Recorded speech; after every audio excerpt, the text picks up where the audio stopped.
Difficile négociation aujourd'hui entre le gouvernement et les transporteurs routiers. Ce soir, accord de principe des syndicats qui doivent consulter leur base. Aujourd'hui, sur le terrain à Paris et en province, encore des barrages et des opérations escargots. Fin de la grève des mineurs, les syndicats organisent une manifestation à Paris vendredi prochain. Il n'y a plus d'affaires des grâces médicales de Marseille. La Cour d'appel de Versailles a effacé toutes les condamnations prononcées en première instance. Liban, nouveau raid israélien contre des positions druzes et palestiniennes dans la montagne. Les Marines commencent à se replier sur les bateaux américains en rade de Beyrouth.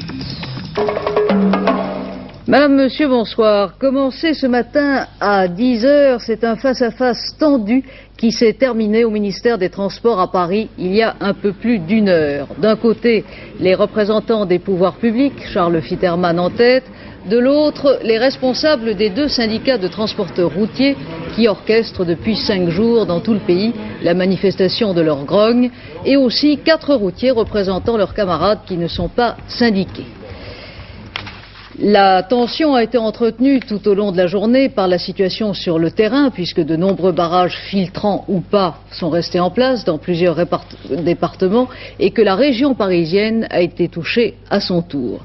Sur la table des négociations, 2 sortes de dossiers. Les dossiers liés aux problèmes concrets et immédiats posés par les difficultés des routiers aux postes frontières et les dossiers de fond touchant au statut de la profession. Le ministère des Transports vient d'annoncer 8 mesures. Geneviève Moll. Ce qu'ils ont obtenu, l'amélioration des procédures douanières, notamment la liberté de passage assurée à la frontière franco-italienne. Une commission de travail se réunira pour simplifier ces procédures et un centre d'information et de régulation du trafic sera mis en place à Bourg-en-Bresse-Viriat. Les abonnements aux péages d'autoroute seront harmonisés pour toutes les entreprises. La circulation sera améliorée dans le département de l'Ain, notamment durant le week-end. De nouveaux moyens de déneigement seront mis en place.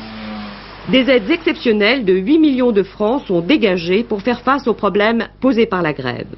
Enfin, dès que la situation sera redevenue normale, les sanctions prises au cours de la grève pourraient être levées. Ce qui reste à négocier, l'abaissement de la TVA pour les transports internationaux, l'évolution des tarifications et l'aide à la modernisation des entreprises.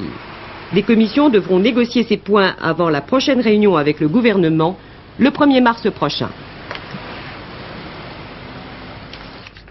Pour le ministre des Transports, en tout cas, les premiers résultats de cette journée de négociation sont satisfaisants. Écoutons M. Fitterman. Il s'agit là d'un ensemble de propositions extrêmement importantes, des propositions précises, constructives, positives, qui sont faites par le gouvernement, qui répondent, nous le pensons, aux demandes présentées par tous les transporteurs concernés par le passage de la frontière, et en particulier par tous ceux qui sont actuellement bloqués en Savoie et en Haute-Savoie.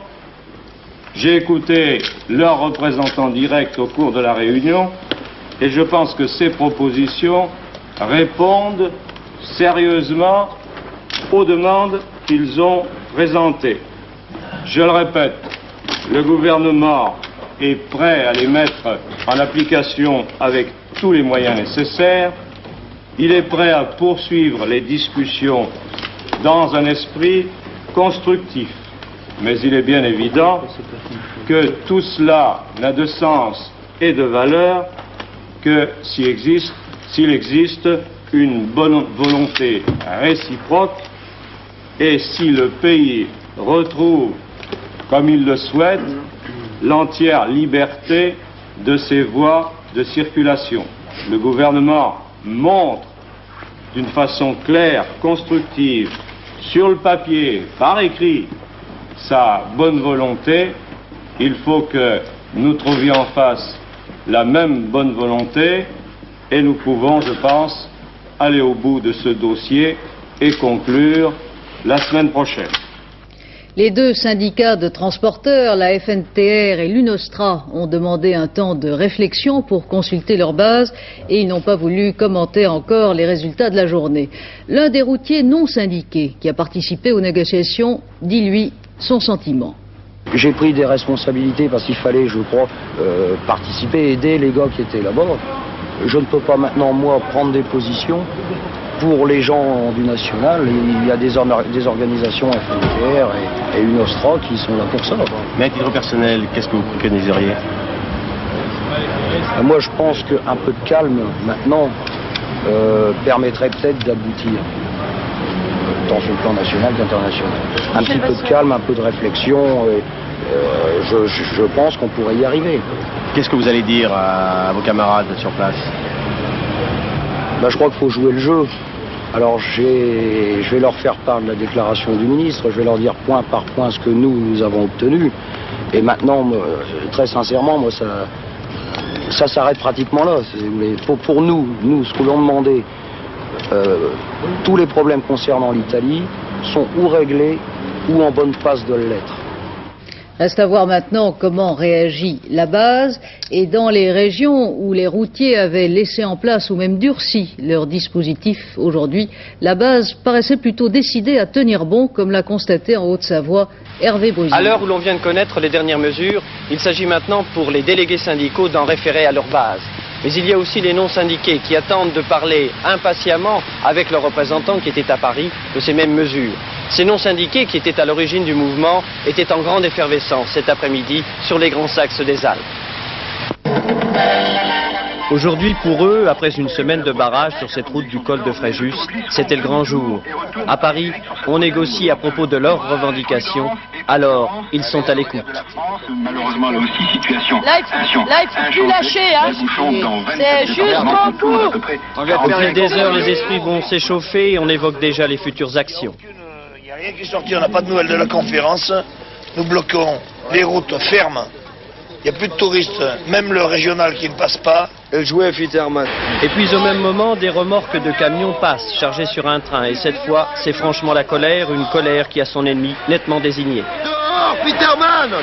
Viens, Peterman, sur ces wagons! La chose comme l'autre, c'est le dernier qu'on voit, si on n'obtient rien, la chose comme l'autre. T'as bien vu la photo des wagons, là, tu les as bien vu passer? Ça c'est normal, la chose comme l'autre. Maintenant c'est les derniers qui passent, hein. Ça c'est garanti. Hein. Un peu plus tard, pour franchir le barrage, les voitures de touristes s'accumulent au rythme des flonflons de l'accordéon. Si les représentants des routiers Nouvelle information, nouveau moment d'attention, mais déjà l'incrédulité, il est 16 heures. Les négociations.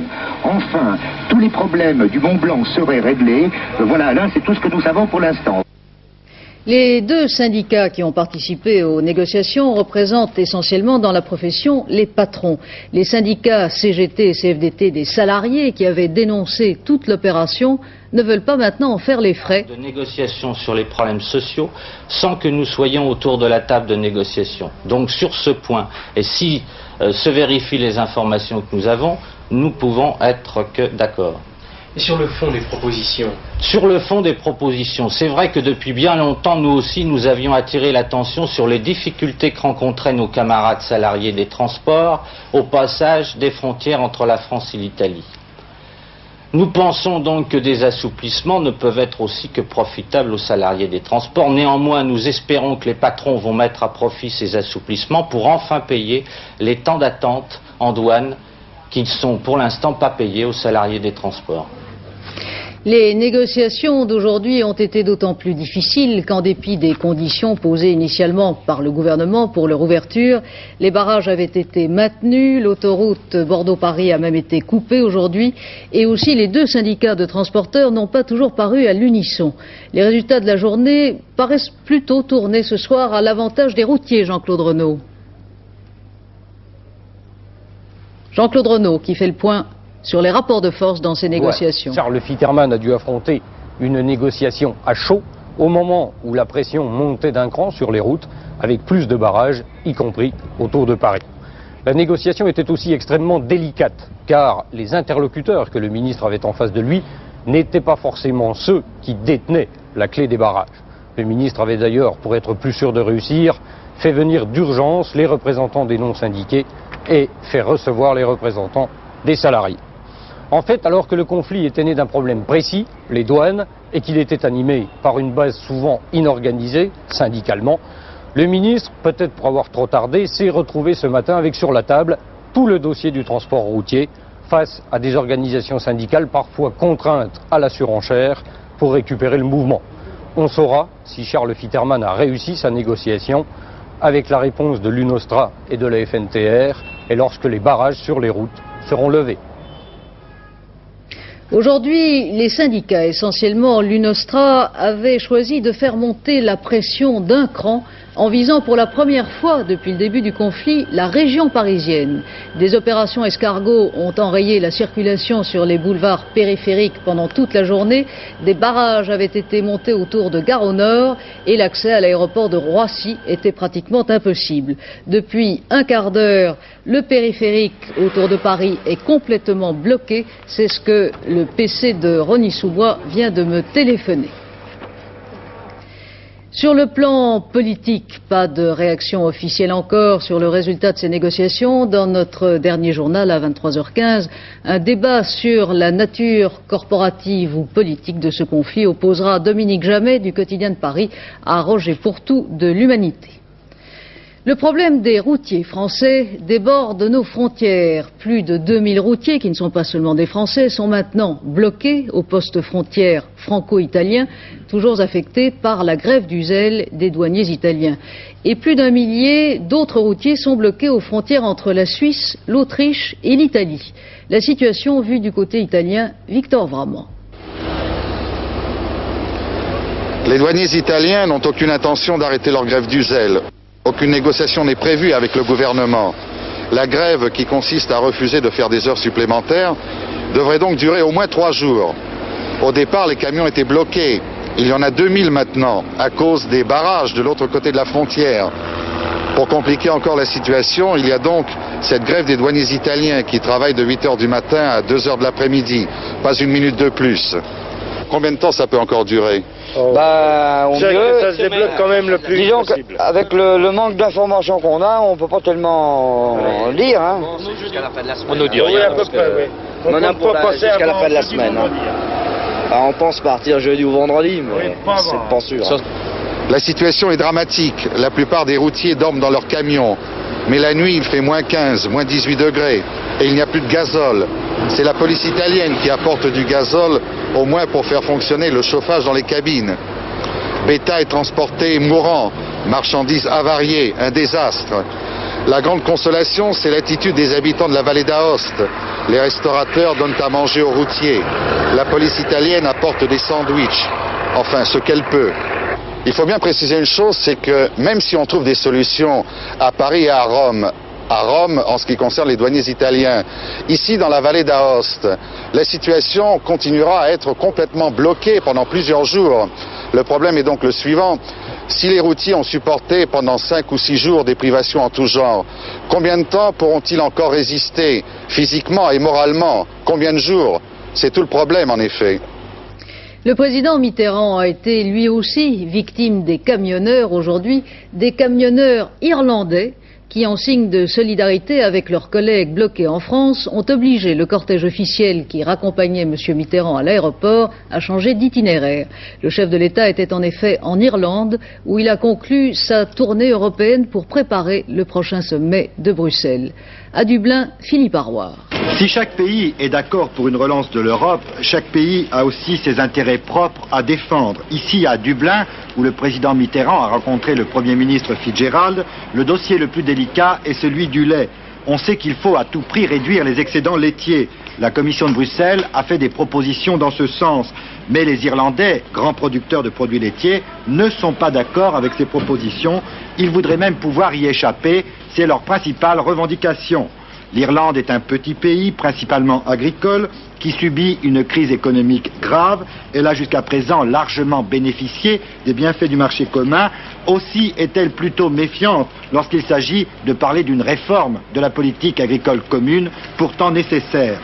Cette tournée des capitales européennes du président Mitterrand fait donc apparaître la communauté comme une somme d'intérêts particuliers, même s'ils sont légitimes. Le tout est de savoir s'il sera possible de les surmonter afin de faire avancer l'Europe, ce qui est cette fois dans l'intérêt général. Le président Mitterrand se rendra à Londres le 5 mars prochain pour rencontrer une nouvelle fois le Premier ministre britannique, Madame Thatcher. Monsieur Mitterrand recevra à Paris dès vendredi le chancelier allemand Kohl. Les 5 syndicats de mineurs qui avaient déclenché dans les bassins miniers une grève largement suivie depuis hier, les 5 syndicats ont arrêté leur mouvement. Ils ont décidé d'organiser une manifestation à Paris vendredi prochain, le jour où doit se réunir le conseil d'administration des charbonnages de France. Laurence Hervin a passé la journée dans la région de Lens. Dans l'ensemble des bassins miniers du Nord-Pas-de-Calais, le mouvement a été très suivi aujourd'hui. À 98% par exemple, à la fosse Neuf-Douagny, un peu plus qu'hier, avec un sentiment, quelle que soit l'appartenance syndicale, d'inquiétude et de déception. Et d'après les dires et d'après les dernières déclarations du gouvernement, quand même pour nous c'est 1988 la fin, et on ne peut pas accepter ça. Encore 4 ans et puis c'est fini. C'est ça, exactement. C'est pas ce que le gouvernement avait promis en 81. On nous dit qu'on va mettre des mineurs à l'école pendant 2 ans avec un nouveau contrat qui vient de sortir du gouvernement. Je me demande qu'est-ce qu'on fera avec ces personnes dans 2 ans. Parce qu'il n'y a pas d'usine ici dans le coin, je me demande qu'est-ce qu'on fera avec eux dans 2 ans. Ce sera des nouveaux chômeurs en plus. On nous promet, puis il n'y a rien qui se fait. On voit que les mines ils ferment et puis il n'y a pas d'industrie qui s'installe, il n'y a pas d'usine qui s'installe, il n'y a personne qui veut s'installer. Alors les jeunes ils partent, ils n'ont pas de travail, le chômage il augmente de plus en plus. Il n'y a pas d'avenir pour nos enfants, c'est bien. Il y aura des suppressions d'emplois dans les houillères, aucun licenciement. En revanche, de nombreuses PME craignent les retombées d'une éventuelle fermeture de la mine. Qu'est-ce que vous pensez de la grève des mineurs? Ils ont peut-être raison quand même. Hein. Parce qu'après, nous, ça sera pareil. Hein. Ça reviendra au même. Hein. C'est-à-dire que s'ils ferment la fosse, là, vous perdez du travail? Ah non, on perd du boulot, là, beaucoup. Et nous pensons que dans une région industrielle, si on ne fait pas le nécessaire pour assurer la transition, c'est une région qui disparaîtra à tout jamais. Et c'est pour cela qu'avec tous mes amis, eh bien, nous avons soutenu la grève des mineurs, parce qu'il ne s'agit pas uniquement du charbon, il s'agit de l'avenir de cette région. Toutes les fédérations de mineurs, CGT, CFDT, CFTC, FO et CGC, ont décidé après cette grève de 48 heures de prolonger leur action sous d'autres formes, notamment une marche sur Paris le 2 mars, jour du conseil d'administration des charbonnages. Seuls les mineurs de Carmaux, à l'appel de la CGT, ont décidé de poursuivre leur grève. Un comité central d'entreprise de la régie Renault se réunira demain pour étudier, entre autres, le problème des sureffectifs. Les négociations sur les salaires a mal démarré aujourd'hui. Les 3 principaux syndicats ont quitté la séance. L'usine Citroën de Rennes et l'usine Peugeot de Sochaux en chômage technique demain pour cause de rupture de stock. Les barrages routiers ont paralysé l'approvisionnement. Il n'y a pas eu d'affaire Kéchichian, il n'a pas eu à Marseille de trafic de grâce médicale. Ainsi en a décidé aujourd'hui la Cour d'appel de Versailles qui de façon spectaculaire a infirmé les condamnations prononcées en première instance à l'encontre des inculpés. Paul Lefebvre. 5 personnes étaient soupçonnées en trompant le juge Pierre Michel d'avoir facilité la mise en liberté pour raison médicale de Robert Kéchichian, le voici. 2 experts, M. Mariotti, à gauche, et M. Mazot, vous allez le voir, auteur d'une expertise contestée qui a affirmé l'état de récidive cancéreuse de Kéchichian. Le docteur Alain Colombani, le voici à droite, médecin-chef de la prison des Baumettes. Maître André Fraticelli, avocat de Kéchichian, actuellement radié du barreau. Et Mme Solange Troisier, la voici, alors médecin inspecteur général des prisons. Thèse de l'accusation, ces 5 personnes s'étaient mises d'accord, pour des raisons non définies d'ailleurs, afin de faire sortir de prison le truand qui avait ensuite disparu quelques jours après la mort de Pierre Michel. 16 novembre 83, jugement du tribunal de Versailles, après que le tribunal de Marseille ait été dessaisi par la Cour de cassation, vous vous souvenez, il n'y a pas eu de connivence à évasion, mais simplement usage de fausses attestations. Les condamnations s'étaient donc étalées entre 1 an de prison et 6 mois avec sursis. La Cour d'appel de Versailles, aujourd'hui, a prononcé la relaxe des 5 inculpés du départ sous 2 observations. En gros, les liens d'amitié existants entre ces 5 personnes ne sont pas des preuves suffisantes pour établir le désir de faire remettre en liberté médicale Robert Kéchichian. D'autre part, deuxième observation, dit la Cour d'appel de Versailles, le tribunal correctionnel de la même ville a commis une erreur en changeant, sans l'accord des inculpés, la nature de l'inculpation, ce qui revient à neutraliser une grande partie des thèses de l'accusation. Alors, l'arrêt de la Cour d'appel de Versailles est une décision de droit qui sera sans nul doute fort contestée et fort commentée, mais qui a pour effet direct d'innocenter complètement les 5 inculpés et de refermer le dossier d'une affaire qui a suscité beaucoup de commentaires. Dire que cette décision des conseillers de Versailles satisfait tout le monde serait une douce plaisanterie, mais l'affaire est jugée et le scandale des grâces médicales, entre guillemets, passe au domaine des rumeurs sans fondement, ce qui ne veut pas dire qu'on a fini d'en parler. Un nouveau geste tristement spectaculaire de Roland Agré pour accélérer la révision de son dossier par la justice. Il s'est mutilé un doigt aujourd'hui après l'avoir annoncé dans une conférence de presse. Déjà en juin dernier, Agré s'était mutilé un premier doigt. Il a toujours affirmé son innocence dans l'affaire du meurtre d'un garagiste niçois.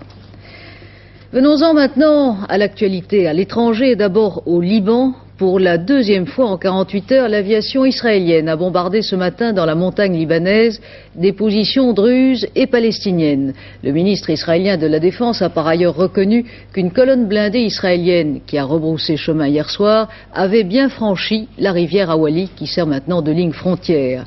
Patricia Coste. Fourni ne s'était aventuré aussi loin de ses bases. D'après Moshe Arens, ministre de la Défense israélien, il s'agissait de donner la preuve qu'il fallait toujours compter avec l'armée israélienne, non pas pour sauver le gouvernement de M. Gemayel, mais pour empêcher le retour des Palestiniens. Cette patrouille est donc un avertissement aux chiites et aux druzes qui pourraient être tentés de laisser pénétrer sur leur territoire des Fédayines. Message reçu, en tout cas par les druzes, qui viendraient de signer une entente avec Israël. Pendant ce temps-là, une autre armée pliait bagage. Les Marines américains ont officiellement ce matin commencé à quitter cette ville de Beyrouth où plus de 250 d'entre eux sont morts. Ce départ, les Américains continuent à l'appeler un redéploiement puisque les soldats doivent rester sur les bâtiments de la 6e flotte au large des côtes libanaises. Le secteur stratégique de l'aéroport que les Marines quittent doit être pris en charge selon l'opposition qui contrôle maintenant cette zone par la gendarmerie et par la 6e brigade de l'armée libanaise qui était restée neutre lors de la dernière bataille de Beyrouth. Commentaire du porte-parole des Marines, les gars sont contents de partir, mais ils se sentent un peu frustrés car ils estiment ne pas avoir terminé leur mission. Sur le plan diplomatique, l'Arabie saoudite poursuit ses efforts de médiation entre Damas et Beyrouth. L'élection présidentielle américaine a déjà perdu une partie de son suspense. En effet, l'investiture du Parti démocrate paraît acquise à Walter Mondale, qui a très largement emporté hier la première étape du processus de désignation au sein de son parti. Edouard. Parti grand favori dans cette première confrontation au sein du Parti démocrate, Walter Mondale a pulvérisé toutes les estimations, devançant très largement ses 7 concurrents. 52% des électeurs démocrates de l'Iowa, 15% au jeune sénateur du Colorado Gary Hart, John Glenn arrivant lui en 5e position avec seulement 3%.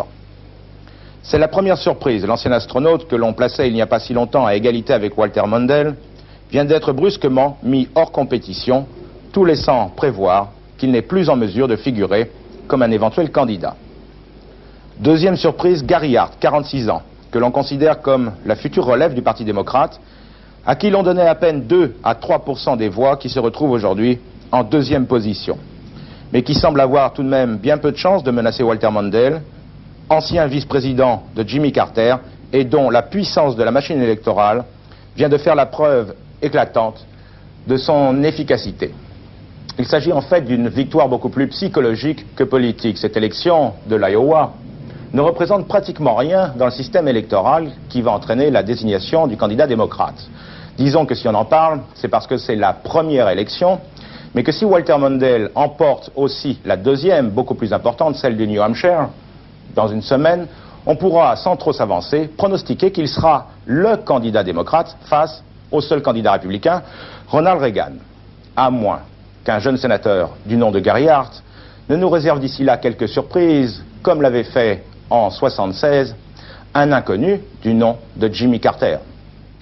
En Afghanistan, la résistance a attaqué l'ambassade soviétique à Kaboul à la roquette la semaine dernière. C'est en tout cas ce qu'on affirme dans les milieux diplomatiques au Pakistan.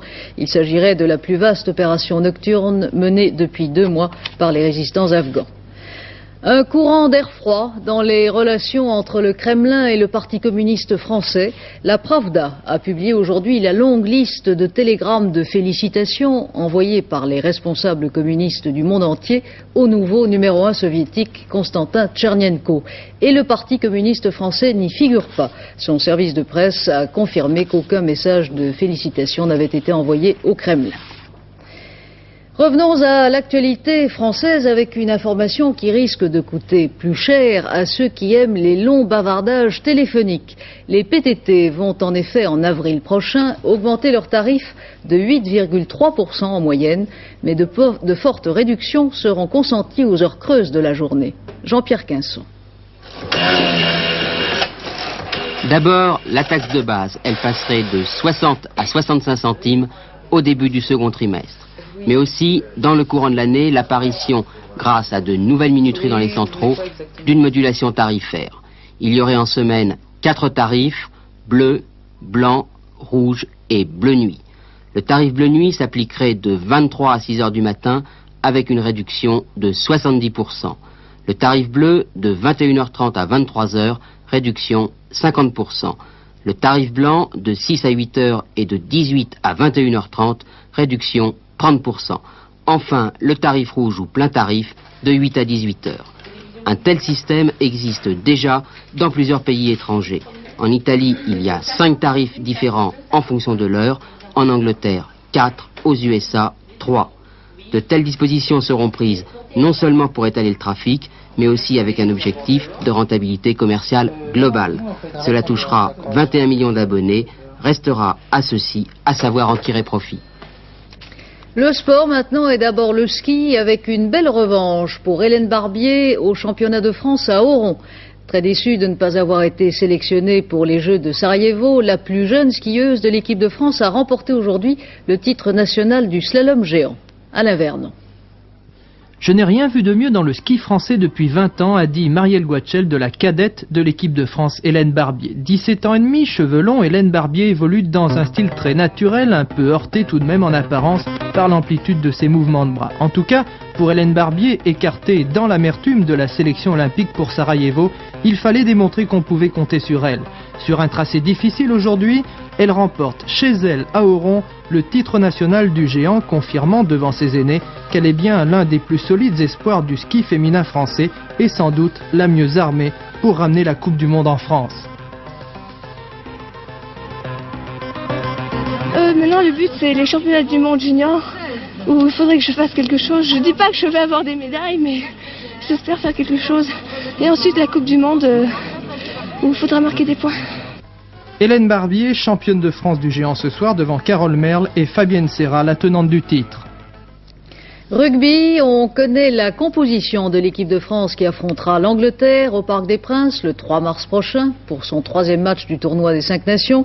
Seul changement par rapport à la formation victorieuse au Pays de Galles, le Bayonnais Pierre d'Hospital remplace Michel Crémachi au poste de pilier.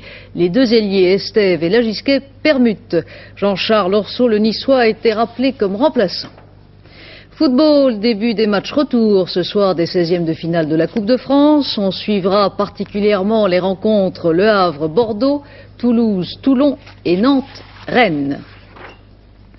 Est-ce un très grand écrivain qui vient de mourir en Union soviétique ou un très habile imposteur?